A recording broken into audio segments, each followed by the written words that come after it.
Buonasera amici, siamo qui con l'MVP Barra, una partita molto tesa, molto forte fisicamente, è finita in pareggio. Devo chiedere quali sono le emozioni di questa partita? È stata una partita molto equilibrata, le squadre si equivalgono anche sulla classifica e una partita molto combattuta. Ho fatto le mie prime reti in questa partita dopo un bel po' di partite e il risultato è stato più che razionale.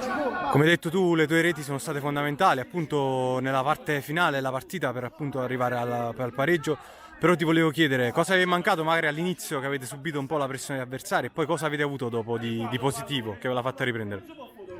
All'inizio comunque siamo senza sostituzioni, mancano pezzi forti della squadra, poi ci siamo confrontati anche con gli infortunati e ci siamo organizzati meglio.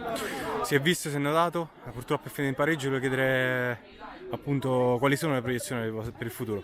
Non ho capito. Quali sono le proiezioni per il futuro? Abbiamo l'ultima partita contro la prima in classifica e cerchiamo di fare il nostro meglio. Va bene, grazie mille.